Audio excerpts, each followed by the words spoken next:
আমি বানাবো পাতলা মাটনের ঝোল। তো কড়াইটা গরম হয়ে গেছে, আমি সর্ষের তেলটা দিয়ে দিচ্ছি। প্রথমে আমি আলুগুলো ভেজে নিচ্ছি।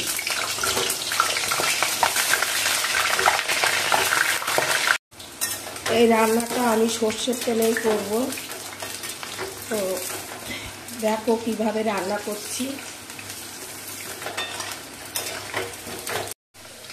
আলুগুলো আমার দেখো হয়ে গেছে, আমি লাল লাল করে ভেজে নিয়েছি। এবার আমি নামিয়ে নিচ্ছি। আর একটু তেল দিয়ে দিচ্ছি।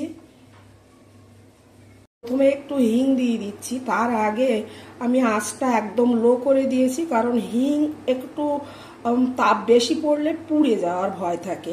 তাই আমি লো করে দিয়ে প্রথমেই আমি হিংটা দিয়ে দিচ্ছি। গোটা গরম মশলাটা আমি দিয়ে দিচ্ছি। একটু নেড়ে নিলাম। পেঁয়াজটা দিয়ে দিচ্ছি। এরপরে আমি রসুনটা দিয়ে দেব। রসুনটা দিয়ে দিলাম। এর সঙ্গে আমি আদাও দিয়েছি। এরপরে আমি কাঁচা লঙ্কাগুলো দেব। রেসিপিতে তোমাদের বলেছিলাম কাঁচা লঙ্কা তেলের উপরে দিলে সুন্দর গন্ধ বেরোয়। তো কাঁচা লঙ্কাটা তেলের উপরেই দিই। এখানে আমি জায়ফলের অর্ধেক আর জয়িত্রীর একটা পাপড়ি, সেটা আমি গুঁড়ো করে নিয়েছি। আমি এই তেলের ওপরেই দিচ্ছি। এটা বেটে দেয় অনেকে, কিন্তু আমি আজকে একটু অন্যভাবে করছি। এবার এটা একটু নেড়ে নিলাম। এবার আমি অল্প একটু কসুরি মেথি এরকম হাতে ডলে দিচ্ছি, কারণ হাতে ডলে দিলে গন্ধটা বেশ বেরিয়ে আসে। আর মেথি খুবই উপকারী শরীরের পক্ষে। এবার আমি মশলাগুলো একটু ভালো করে কষিয়ে নেব, তারপরে রান্না পরে শুরু করব। আমি পেঁয়াজগুলো এর বেশি আর ভাজবো না, ভাজতে গেলেই এবার পুড়ে যাবে। টমেটোর সঙ্গে আমি অল্প একটু জলও দিয়ে দিচ্ছি, কারণ মশলাগুলো এরপরে আমি এর মধ্যে দেব, যাতে কড়ায় লেগে না যায় মশলাগুলো, তার জন্য জলটা দিলাম। মতো লবণটা দিয়ে দিলাম। আমি আন্দাজ মতো হলুদটা দিয়ে দিচ্ছি, তোমরা তোমাদের মতো দিয়ে নিও। একটু নেড়ে নিচ্ছি। আমি লঙ্কা গুঁড়োটা দিয়ে দিচ্ছি। নেড়ে নিলাম। আবার জিরে গুঁড়োটা দিয়ে দিচ্ছি, ধনে গুঁড়োটা দিয়ে দিলাম, আবার নেড়ে নিলাম। এইভাবে নেড়ে নেড়ে মশলা কষাবো আস্তে আস্তে।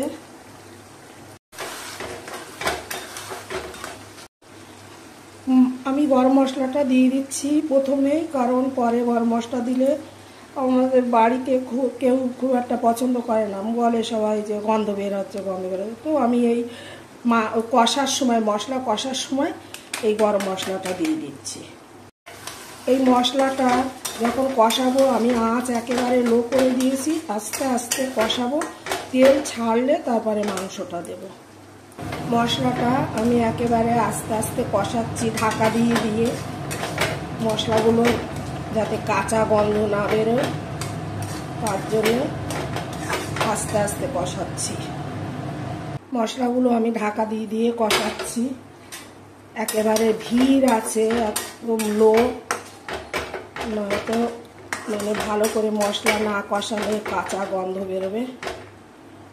মশলাটা আমার কষে গেছে, তেলটাও ছেড়ে দিয়েছে। আমি মাংসটা এবার দিয়ে দিচ্ছি। মাংসটা দিয়ে দিলাম।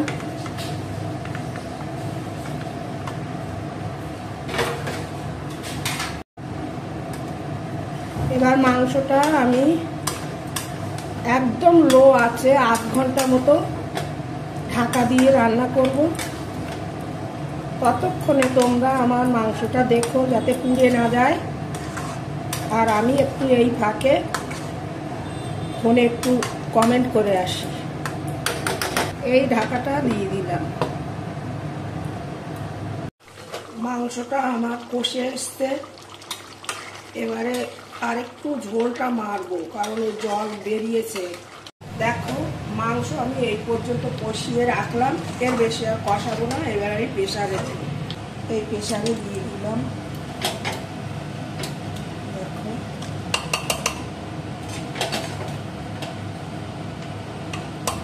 জলটা দিলাম, ওই কড়া ধোয়া জলটা দিয়ে দিচ্ছি। আমাদের বাড়িতে মাংস নরম না হলে কেউ খেতে চায় না, শক্ত মাংস, ওই জন্য প্রেসারে আমাদের দিতেই হয়। আলুগুলো দিয়ে দিলাম ওর ওপরে, ছিল তেলটাও আমি এর মধ্যে দিয়ে দিচ্ছি। আমি বসিয়ে দিলাম, এবার হতে থাকুক।